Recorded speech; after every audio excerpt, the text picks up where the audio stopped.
오늘 함께 나누실 하나님의 말씀은 로마서 9장 14절에서부터 18절까지의 말씀입니다. 신약성경 251페이지에 있는 로마서 9장 14절에서부터 18절까지의 말씀을 함께 봉독하시겠습니다. 그런즉 우리가 무슨 말을 하리요? 하나님께 불의가 있느냐? 그럴 수 없느니라.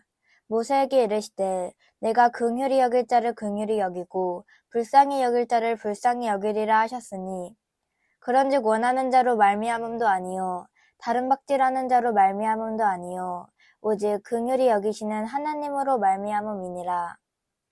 성경이 바로에게 이르시되 내가 이 일을 위하여 너를 세웠으니 곧 너로 말미암아 내 능력을 보이고 내 이름이 온 땅에 전파되게 하려 함이라 하셨으니 그런즉 하나님께서 하고자 하시는 자를 긍휼히 여기시고 하고자 하시는 자를 완악하게 하시느니라.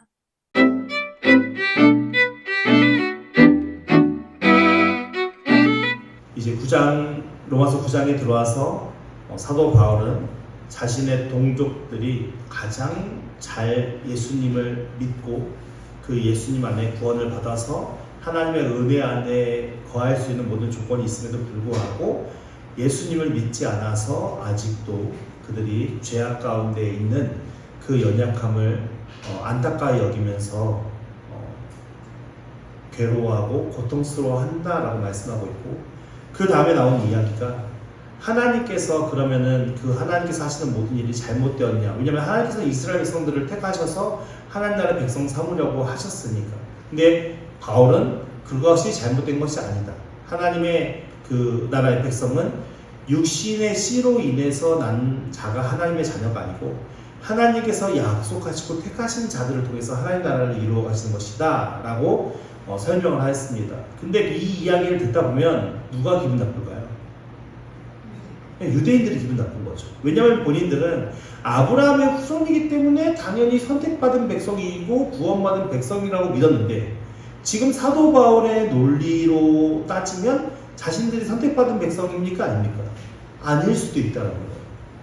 그러니까 사실은 이 말씀이 유대인들에게는 분노를 일으킬 수 있는 그런 표현의 말씀들을 지난주에 살펴보았는데, 이제 14절 말씀부터 무엇을 얘기하냐면 14절 말씀에 그런즉 우리가 무슨 말을 하리요? 하나님께 불의가 있느냐? 그럴 수 없느니라. 그러니까 하나님께서는 하나님의 택하신 자들을 통해서 하나님 나라를 이루어 가시는데, 그 택함 받았다, 안 택함 받았다, 하나님 택하셨다, 안 택함 받으셨다, 이 이야기를 통해서 하나님이 불의하냐? 우리가 그 하나님 앞에 왜 나는 구원하고 왜 저 사람은 구원하지 않습니까? 라고 우리가 그런 것에 대해 문제를 제기할 수 있느냐? 그럴 수 없다 라고 지금 선언하고 있는 거거든요. 그러니까 이게 어떤 인간적인 인본주의 사상 속에서 좀 이해가 되지 않는 표현 중에 하나거든요. 그러니까 예를 들자면은 모든 사람 다 구원해주시면 너무 좋은 거잖아요. 누구는 택하고 누구는 택하지 않아? 이것을 하는 것 자체가 우리 인간의 입장에서 볼 때는 합리적이지가 않죠. 그리고 무슨 기준인데? 기준이 없잖아요. 근데 하나님께서는 불의하신 분이십니까? 네, 불의하지 않다고 성경은 계속 얘기하거든요. 하나님은 선하신 분이고 하나님은 공의와 정의를 행하시는 분이라고 분명히 말씀하고 있습니다. 근데 우리 사람의 입장에서 볼 때는 이 사람은 택했는데 나는 안 택했대. 그러면 그게 사실은 합리적이지 않다라고 충분히 판단할 수 있거든요. 그래서 14절 말씀에, 근데 사도 바울은 지금 뭐라고 선언하고 있냐면 14절 말씀에 그런즉 우리가 무슨 말을 하겠느냐? 우리가 아무 말도 할 수 있는 입장이 아닌데 하나님을 불의하지 않아 라고 지금 선언하고 있거든요. 15절 말씀에 보면 모세의 이야기를 예를 듭니다. 모세에게 이르시되 내가 긍휼히 여길 자를 긍휼히 여기고 불쌍히 여길 자를 불쌍히 여기리라 하셨으니, 이 이야기는 출애굽기 33장에 나오는 이야기거든요. 이게 어떤 맥락 속에서 이 말씀이 주어졌는지를 우리가 좀 이해할 필요가 있을 것 같아요. 여러분들 출애굽기 말씀 한번 찾아볼까요? 출애굽기 32장 앞에 출애굽기, 창세기 출애굽기입니다. 맨 앞에 창세기 출애굽기 32장 35절 말씀부터 볼게요. 133페이지 있습니다. 구약성경 32장 35절 말씀 같이 읽어볼게요. 시작. 여호와께서 백성을 치시니 이는 그들이 아론이 만든 바 그 송아지를 만들었음이더라. 지금 어떤 상황입니까? 네, 모세가 시내산에 하나님의 법계, 하나님의 계명을 받으러 올라간 상황 속에서 이스라엘 백성들이 어떻게 해요? 모세가 내려오지 않으니까 모세가 죽은 것 같다라고 판단을 하고 자신을 이제 인도할 신을 만들어내라. 그래서 무엇을 만들죠? 금송아지를 만듭니다. 지금 금송아지를 만들어 놓은 상황인 거예요. 그래서 하나님께서 보시니까 그 백성이 선한 일을 했습니까? 악한 일을 했습니까? 악한 일을 했죠. 그렇기 때문에 여호와 하나님께서 백성을 치시니 이는 그들이 아론이 만든 바 그 송아지를 만들었음이더라. 그래서 이미 하나님께서는 어떤 마음을 품고 계세요? 진노하시는 그런 마음을 품고 계시는 거죠. 5절 말씀 같이 읽어볼게요. 33장 5절입니다. 33장 5절 말씀 같이 읽어볼게요. 시작. 여호와께서 모세에게 이르시기를 이스라엘 자손에게 이르라. 너희는 목이 고든 백성인즉 내가 한순간이라도 너희 가운데 이르면 너희를 직면하리니 너희는 장신구를 떼어내라. 그리하면 내가 너희에게 어떻게 할 것인지 정하겠노라 하셨습니다. 지금 하나님께서 진노하셔서 그 이스라엘 백성 가운데 가시면 어떻게 해요? 지금 이스라엘 백성 전체를 다 진멸할 수밖에 없는 상황이니까 잠깐 너희들이 장신구를 빼라는 것은 화려하게 시작하지 말고 겸손하게 겸허하게 그렇게 기다려라 하는 말씀이거든요. 그러니까 니네들이 잘못한 걸 생각하면서 기다리고 있어봐. 지금 이 말씀을 하고 있는 거예요. 자, 우리 33절 말씀 볼까요? 33장 13절입니다. 13절 말씀 같이 읽겠습니다. 시작. 내가 참으로 주의 목전에 은총을 입어 싸우면 원하건대 주의 길을 내게 보이사 내게 주를 알리시고 따로 주의 목전에 은총을 입게 하시며 이 족속을 주의 백성으로 여기소서. 지금 어떤 말씀입니까? 모세가 하나님 앞에 간구하는 내용입니다. 그러니까 모세는 지금 하나님께서 진노하실 것을 두려워해서 하나님 이 백성을 하나님께서 택하시고 지금 여기까지 인도하셨지 않습니까? 그러니까는 이 백성을 여기서 죽이시면 모든 이웃나라의 웃음거리밖에 되지 않습니다. 그러니까 이 백성을 죽이지 마시고 주님께서 행하실 길을 행하시고 이 백성을 주의 백성으로 삼아주십시오라고 지금 정확하게 부탁하고 있는 상황입니다. 그랬을 때 18절 19절 말씀을 같이 읽어볼게요. 18절 19절 말씀입니다. 시작. 모세가 이르되 원하건대 주의 영광을 내게 보이소서. 여호와께서 이르시되 내가 내 모든 선한 것을 내 앞으로 지나가게 하고 여호와의 이름을 내 앞에 서놓고 하리라. 나는 은혜 베풀 자에게 은혜를 베풀고 긍휼히 여길 자에게 긍휼을 베푸느니라. 모세의 간곡한 기도에 하나님께서 반응하겠다고 하신 거예요. 근데 이 모세는 지금 그 말씀, 하나님께서 말씀하신 그 말씀을 온전히 다 못 믿는 건 아닌데 하나님께서 그 약속을 지키시고자 하셨다면 내게 그 하나님의 영광을 보여주세요. 지금 부탁을 하고 있는 거거든요. 그리고 그러니까 하나님께서 뭐라면 네가 말한 대로 다 내가 할 거야. 그리고 나는 여호와 하나님인데 내가 은혜 베풀 만한 자들에게 뭐 한다고요?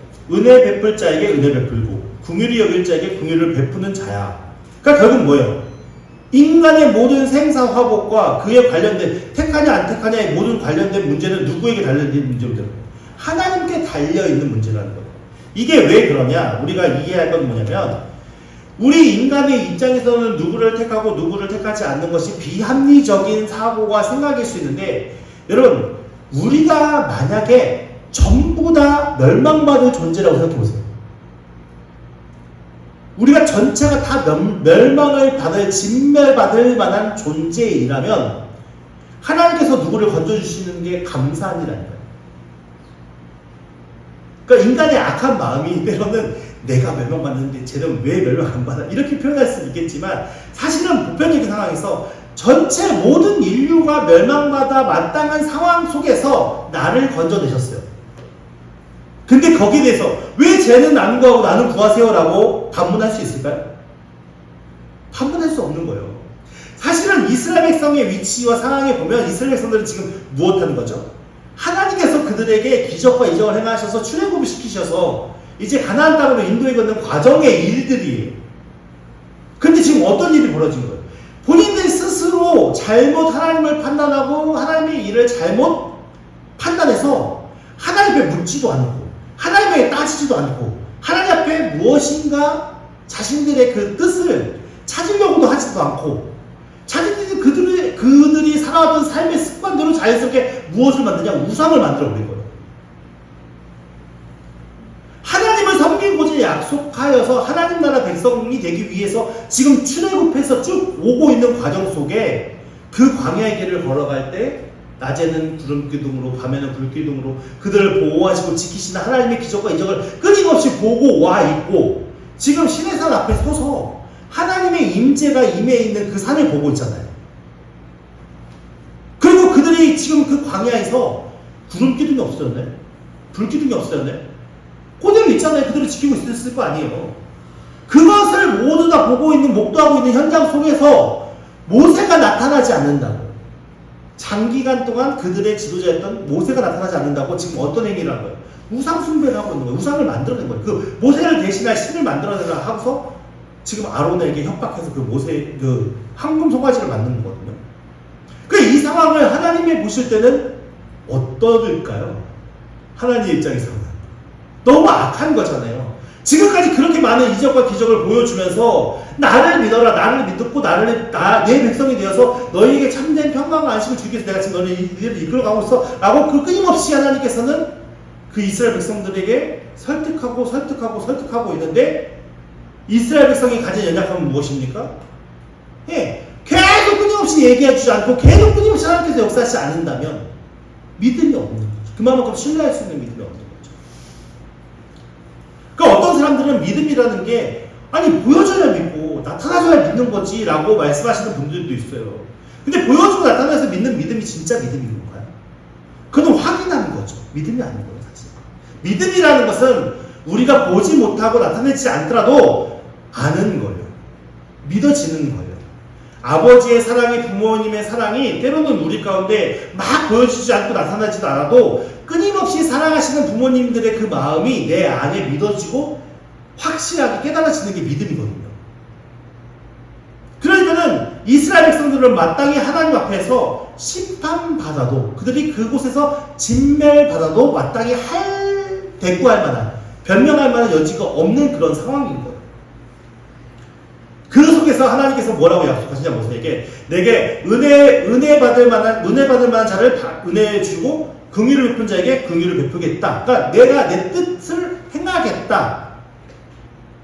모세가 하나님 앞에 기도해서 하나님께서 마음을 바꿨다고 우리는 생각할 수 있는데 하나님은 이미 이스라엘 백성들이 그렇게 범죄하고 하나님 앞에 죄악된 모습으로 서 있다 하더라도 그 백성을 통해서 은혜 베풀기를 원하시고 긍휼을 베풀기를 원하셔서 그들 가운데 지금까지 끌고 오신 거예요. 실상 이스라엘 백성들이 시내산에서만 범죄했습니까?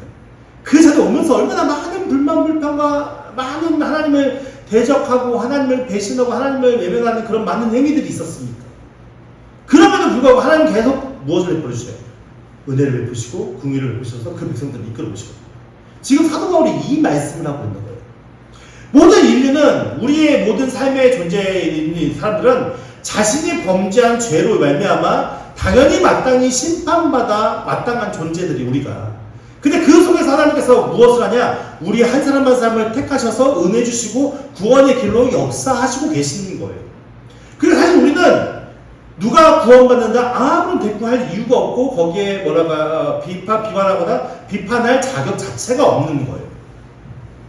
모든 인류는. 근데 그 속에서 내가 구원받고 누가 구원받은 것에 대해서 우리가 왈가왈가 하나님이 불합리하다, 하나님이 이상하다, 하나님이 공평하지 못하다라고 우리가 얘기할 수 있느냐? 그럴 수 없다라고 이야기하는 거예요. 그러니까 모든 인류가 다 진멸함 안에 있는 그 상황 속에서 하나님께서 내가 긍휼히 여길 자, 내가 은혜를 베풀 자를 택하셔서 그 긍휼을 베풀고 은혜를 베푸는 것은 전적으로 누구의 손에 달려있다는 거예요? 하나님 손에. 그렇기 때문에 우리가 오늘 받은 구원이 우리가 오늘 하나님의 긍휼하심을 입고 하나님의 은혜를 입는 것이 얼마나 귀중하고 소중한 일인지를 우리는 착각하면 안 돼요. 이게 왜곡되면 안 돼요. 이게 가감되면 안 돼요. 우리가 구원받은 것이 내 뜻과 내 방법과 내가 무엇이 잘나서가 아니라 전적인 하나님이 주신 우리에게 은혜와 축복의 통로이라는 것을 우리가 믿어야 됩니다. 그러니까 지금 사도 바울은 모세의 그 예를 통해서 지금 그 긍휼 받을 자가 되고 은혜 받을 자가 되는 것이 얼마나 귀중하고 소중한 일인지에 대한 설명을 하고 있는 것이죠. 16절 말씀에 보면 그런즉 그 구원이 그 은혜가 그 긍휼하심을 입은 것이 원하는 자로 말미암은 거 아니에요. 내가 간절히 원한다고 내가 긍휼하심을 입냐? 내가 간절히 원한다고 은혜를 입냐? 그게 아니라는 거예요. 다른 박질하는 자로 말미암은 거 아니래요. 다른 박질하는 자는 어떤 의미를 담고 있겠습니까? 열심이고 특심인 걸 얘기하겠죠. 열심이고 특심이라고 해서 하나님 앞에 긍휼 받는 것도 아니고 구원받는 것도 아니고 은혜를 받는 것도 아니에요. 오직 뭐라고요?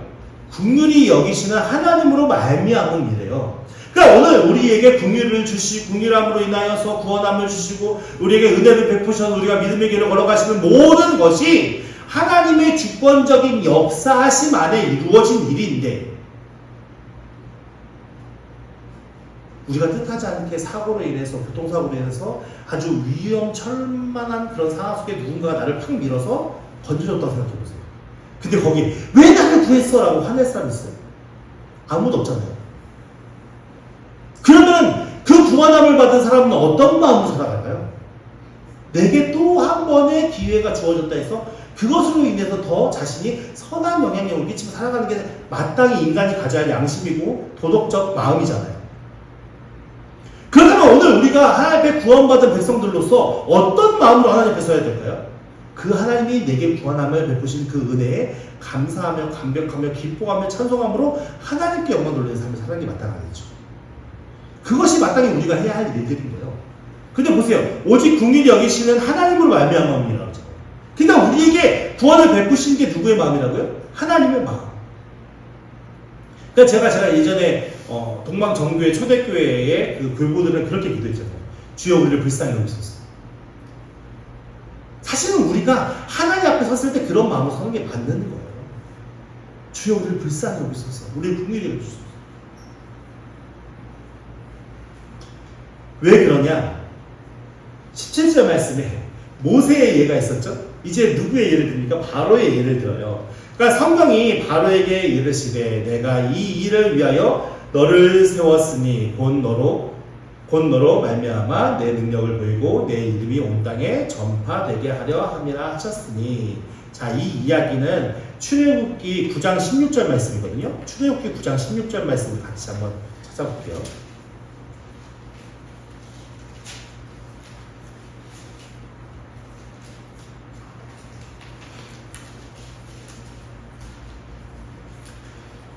구약 95페이지에 있습니다. 출애굽기 9장 16절.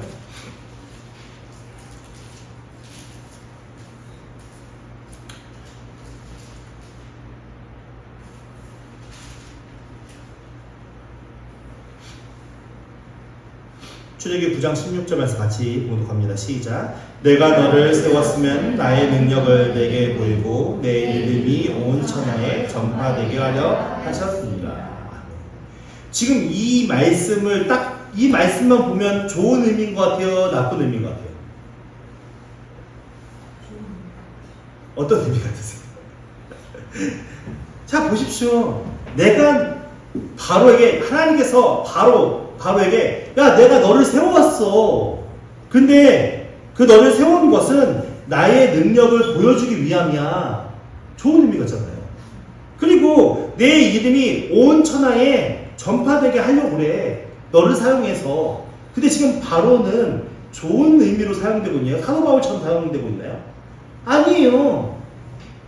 그 당시에 애국, 이집트는 그 메소포타미아 지역에서 가장 강대국이었어요. 가장 강력한 군사력을 가지고 있고 문화와 예술 모든 면에서 발달된 그런 환경 속에 있는 나라였어요. 그래서 함부로 애국을, 이집트를 공격하지 못할 정도로 강력한 군사를 가지고 있었거든요.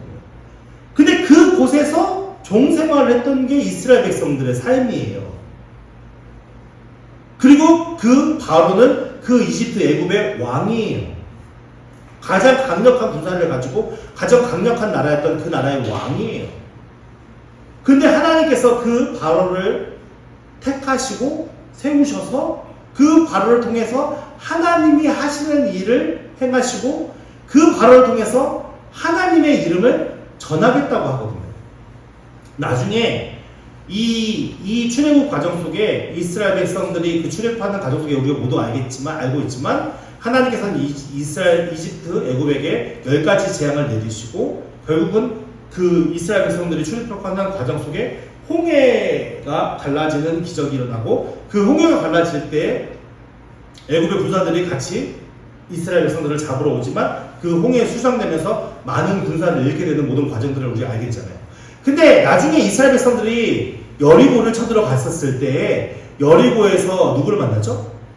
기생 라합을 만나잖아요. 근데 기생 라합이 뭐라고 얘기합니까? 정탐꾼을 숨겨주면서 네, 그 강한 애굽에서 이스라엘 백성을 건지셨던 그 이야기를 누가 들었다고요? 네, 가나안 땅에 있었던 라합이 들었다고요. 그리고 그 라합이 뭐냐면 그렇게 강력한 하나님으로 인해서 우리가 진멸받을 때 우리가 점령당하고 이스라엘군이 쳐들어올 때에 내가 구원받을 수 있도록 나를 건져주세요라고 고백을 하거든요. 근데 이거 놀라운 고백이에요. 이미 그 일은 40년 전에 일어난 일이잖아요. 광야에 40년 동안 광야 생활했습니다. 근데 40년이라는 건 작은 연수가 아닌데 그때까지도 무엇을 기억하고 있는 거예요? 하나님께서 애굽의 땅에서 어떤 일을 행하셨는지가 그 주변 지역에 다 소문이 나서 기억하고 있었던 거예요. 그러니까 이 말씀의 의미는 결국 오늘 본문 17절에 돌아와서 이 말씀의 의미는 바로에게 이르시되 내가 이 일을 위하여 너를 세웠으니 곧 너로 말미암아 내 능력을 보이고 내 이름이 온 땅에 전파되게 하리라 합니다. 라는 상황 속에서의 바로는 하나님께서 선하게 좋은 의미로 사용하시는 겁니까? 아니면 악하게라는 표현이 있지만 나쁜 의미로 하나님을 대적하는 의미로 그렇게 쓰임받았다는 의미입니까? 나쁜 의미로 쓰임받았다는 거죠. 그러니까 하나님께서는 은혜를 베풀 자, 긍휼을 베풀 자에게 은혜와 긍휼을 베푸시지만 다른 한편으로는 어떻게 하나요? 다른 한편으로는 그 사람이 가진 완고함을 사용하셔서 그러니까 출애굽기 과정 속에 보면 10가지 재앙을 내릴 때에 바로가 완강하여 이스라엘 백성들을 보내지 아니하였더라. 이런 표현들이 계속 반복적으로 나오잖아요. 그러니까 그 사람이 가진 완강함과 완고함을 사용하여서 결국 무엇을 나타내는 겁니까? 자신이 하나님이시고 하나님의 능력이 모든 신들 위에 뛰어난 신이다라는 것을 나타내 보이시거든요. 그래서 실상 우리가 지금 수요 예배 때 출애굽기의 말씀들을 지금 살펴보고 있는데 그 출애굽기의 내용 중에 지금 이제 우리 6번째 재앙을 가고 있는데 그 재앙을 살펴볼 때 모든 재앙마다 그 재앙에 애굽이 섬기는 신들이 있었고 그 신들이 하나씩 다 물리쳐지는 상황이잖아요. 왜냐면은 하나님께서 재앙을 내리시는 그때에 애굽 사람들이 아무것도 안 했을까요? 아니었을 거예요. 그들의 신들에게 제사를 지내고 그들의 신들에게 도움을 요청했을 거예요. 그럼에도 불구하고 그들의 신이 도와줄 수 있었나요? 도와줄 수 없었어요. 도와줄 수 없었던 이유는 뭐죠? 없었기 때문에 그런 거예요. 그러면서 그들에게 뭘 하냐? 그 애굽 사람에게는 그 신들이 하나씩 다 부서지는 과정, 무너지는 그 과정들을 보여주면서 너희들이 섬기는 신이 진짜가 아니야 라는 것을 애굽 사람들에게 증명해 보여주시는 거죠. 또 그것이 하나님이 전적인 하나님의 능력이라는 것을 보여주기 위해서 이스라엘 백성들이 거주한 땅에는 재앙이 안 내리는 재앙들이 있었잖아요. 애굽 사람들이 거주한 곳에만 재앙이 내리고. 그러니까는 그 모든 그 고대 근동 지역의 그 백성들에게 하나님만이 너희들이 믿는 신이 진짜가 아니고 하나님이 유일한 신이야라는 것을 증명하기 위해서 그런 일들을 행하셨거든요. 그러니까 하나님은 지금도 하나님이 진짜 하나님이신 것을 증명하기 위해서 이 세상의 많은 일들, 우리가 때로는 지금 당장 이해하지 못해도 이 세상의 많은 일들을 행하고 계시다라는 것이죠. 그리고 그 하나님의 주권적인 은혜로 어떤 사람은 택함을 받고 어떤 사람은 어떻게 보면은 안 좋은 상황 속에 쓰임을 받는 그들의 가진 완고함 때문에, 완악함 때문에, 하나님을 대적하고 하나님 인정하지 않으려는 그런 마음들 때문에. 그렇다면 오늘 우리는 어떤 자들이겠습니까? 우리는 모세의 경우입니까? 아니면 바로의 경우입니까? 이게 갈등되시는 분들은 안 됩니다. 우리는 지금 모세의 경우에 의해서 하나님 앞에 긍휼을 입고 은혜를 입은 자들로 부름을 받은 자들이죠. 여러분들이 이 자리에 나와 있는 것이 그것이 증명된 상황 아니겠습니까?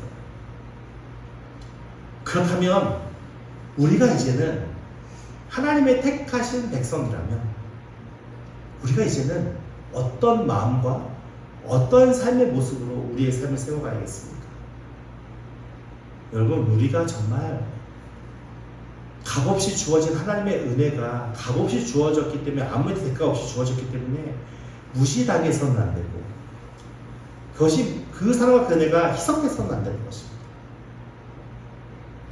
오늘 우리가 받는 구원이 얼마나 값지고 귀한 은혜 안에 주어진 것인지를 깨달아 알아서 여러분들이 더욱더 여러분들을 인도하시고 이끄시는 하나님을 사랑하시기를 예수님으로 축원합니다.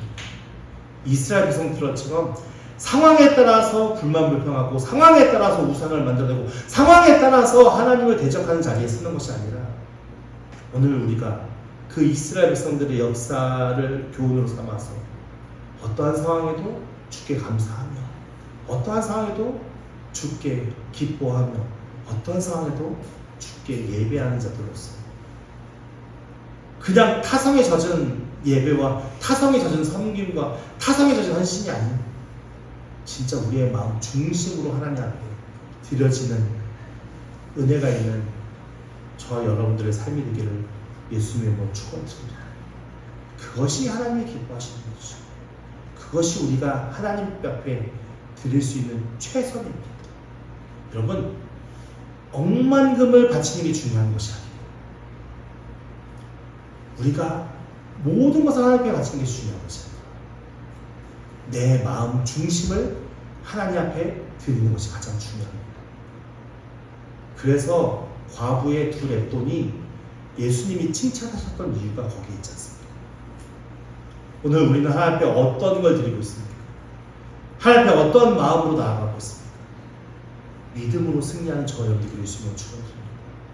그 믿음으로만 서는 그리고 그 믿음으로만 우리의 삶을 세워가는 은혜의 삶으로 나아가는 저 여러분들을 예수님의 이름으로 축원합니다.